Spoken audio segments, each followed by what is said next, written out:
নগাঁও জিলাৰ ৰহা পণ্ডিত গোপীনাথ বৰদলৈ উচ্চ মাধ্যমিক বিদ্যালয়ৰ নিচেই কাষত red chilli wine bar and restaurant বন্ধ কৰাৰ বাবে মধ্য অসম কোচ ৰাজবংশী আৰু অসম জাতীয়তাবাদী যুৱ ছাত্ৰ পৰিষদে দাবী জনাই উল্লেখ কৰিছে যে যেতিয়ালৈকে ইয়াৰ সুবিচাৰ নহয় সেই পৰ্যন্ত উক্ত দোকান বন্ধ কৰিবলৈ নিৰ্দেশ প্ৰদান কৰিছে। আমাক জনোৱা অনুসৰি উক্ত বাৰখনে ছাত্ৰ ছাত্ৰীৰ বিপৰ্যয় মাতি আনিব, সেয়ে কোনো কাৰণত সেই স্থানত বাৰখন খুলিব নিদিয়ে। এই কাৰ্যক সকলোৱে গৰিহণা দি তেওঁলোকৰ দাবী পালন নকৰিলে বিভিন্ন সংগঠন মিলি আন্দোলন কৰিবলৈ বাধ্য হ'ব বুলি হুংকাৰ প্ৰদান কৰে। আজি কিছুদিন আগতে উক্ত বাৰখন বন্ধ কৰাৰ বাবে ৰহা আঞ্চলিক ছাত্ৰ সন্থা আৰু তিৱা আঞ্চলিক ছাত্ৰ সন্থাৰ ফালৰ পৰাও সম জিলা আয়ুক্তৰ জৰিয়তে স্মাৰক প্ৰেৰণ কৰা হৈছিল। ইয়াৰ ওপৰত প্ৰশাসনে কি ব্যৱস্থা লয় সেইটো হ'ব লক্ষণীয় বিষয়। ৰহাৰ পৰা নৱজ্যোতিৰ ৰিপৰ্ট JNKD নিউজ। দুখিত ৰহাখন হৈছে এখন ঐতিহ্যপূৰ্ণ সৰু চহৰ।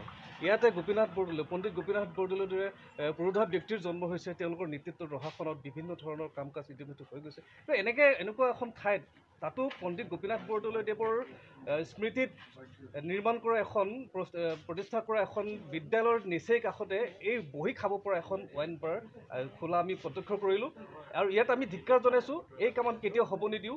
আচলতে এই কামটোৰ জৰিয়তে আমাৰ উঠি অহা প্ৰজন্মই বহি মদ খাবলৈ সুবিধা পোৱাৰ লগে লগে মদৰ প্ৰতি আসক্ত হৈ পৰিব। মদ খাই তেওঁলোকে মাতাল হ'ব, প্ৰজন্ম ধ্বংস হ'ব। গতিকে এজন ৰহাবাসী হিচাপে আৰু মধ্য অসম কোচ ৰাজবংশী ছাত্ৰ সন্থাৰ পৰা আমি তেওঁলোকক সকিয়নি প্ৰদান কৰিছোঁ। আজিৰ ভিতৰত তেখেতসকলে এই যি মুকলি মনেৰে বহি মদ খাব পৰা যি ব্যৱস্থা তেওঁলোকে কৰিছে, এই ব্যৱস্থা অতি শীঘ্ৰে বন্ধ কৰিব লাগে। আৰু যদি বন্ধ নকৰে তেতিয়াহ'লে আমাৰ ৰাইজে আহি কিন্তু নিজে বন্ধ কৰিব। আমি তেওঁলোকক বুজাইছোঁ যে আমি আমাৰ যি প্ৰশাসনৰ ব্যৱস্থা আছে, প্ৰশাসন আৰু আমাৰ দল সংগঠনক এক ত্ৰিপাক্ষিক আমি বৈঠকৰ আমি বিচাৰিছোঁ। আৰু এই ত্ৰিপাক্ষিক বৈঠকত যি সিদ্ধান্ত হ'ব তেতিয়াহে আমি মানি ল'ম। আৰু যিয়ে সিদ্ধান্ত নহওক কিন্তু এই থানত এইখিনি জেগাত কিন্তু আমি তেখেতসকলক এই বহি মদ খাব পৰা ব্যৱস্থা সুন্দৰকৈ মদ সজাই থোৱা এই গিলাচৰ ভিতৰত সজাই থোৱা এই ব্যৱস্থাত কিন্তু আমি কেতিয়াও হ'ব নিদিম। লাগিলে তেওঁলোকে ইয়াৰ পৰা বেলেগত খোলক, তাত আমাৰ আপত্তি নাই। কিন্তু ৰহাৰ ঐতিহ্য নষ্ট কৰিব পৰা এনেকুৱা কাৰ্যক আমি ধিক্কাৰ জনাইছোঁ মধ্য অসম কোচ ৰাজবংশী ছাত্ৰ সন্থাৰ তৰফৰ পৰা। আৰু তেখেতসকলক আমি সকিয়নি প্ৰদান কৰিছোঁ। আজি যুৱ ছাত্ৰ পৰিষদ আৰু মধ্য অসম কোচ ৰাজবংশী ছাত্ৰ সন্থাৰ কেন্দ্ৰীয় সমিতি, আঞ্চলিক সমিতি সকলো লগ লাগি আজি তেওঁলোকক আমি জনাইছোঁ অহাকালি আমি পুনৰ আহিম। যদি তেওঁলোকে বন্ধ নকৰে তেতিয়াহ'লে কিন্তু আমি ৰাইজে নিজাববীয়াকৈ বন্ধ কৰিবলৈ বাধ্য হ'ম। ৰহাৰ নিচেই নতুন চাৰিআলিৰ কাষতে এখন পণ্ডিত গোপীনাথ বৰদলৈ এখন বিদ্যাপীঠ আছে। তাৰ নিচেই কাষতে এখন ৱাইন বাৰ, য'ত মানে মদ বেচে আৰু খায়। আমি আগতে দেখিছিলোঁ যে মদ বেচা দোকানে দেখিছিলোঁ, কিন্তু ইমান ওচৰতে স্কুলখনৰ ওচৰতে যে মদ বেচাৰ যিটো ব্যৱস্থা, যিটো খোৱাৰ ব্যৱস্থা, এইটো এটা আচলতে অসম চৰকাৰ বা আমাৰ প্ৰশাসনে যি তেওঁলোকক দায়িত্ব অৰ্পণ কৰিছে বা লাইচেঞ্চ দিছে, তেওঁলোকে এইটো ধিক্কাৰ দিছোঁ। আৰু তেওঁলোকৰ যিটো মানে চিন্তা, সেইটো চিন্তা ঘৃণনীয়। য'ত পণ্ডিত গোপীনাথ বৰদলৈ ভাৰত ৰত্ন এজন মহান ব্যক্তিৰ ওচৰত এখন বিদ্যালয়ৰ ওচৰত এখন ৱাইন শ্বপ আৰু বাৰ স্থাপন কৰিছে।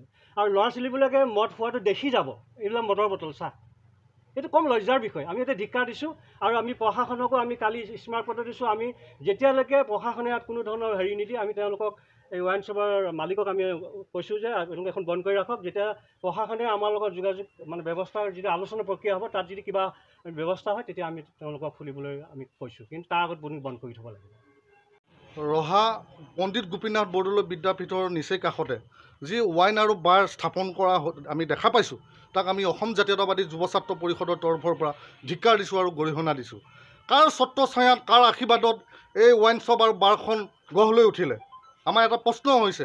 আমি আপোনালোকৰ মাধ্যমৰ যোগেদি আমাৰ আৰক্ষী প্ৰশাসনে হওক বা স্থানীয় প্ৰশাসনে হওক, আমাৰ জিলা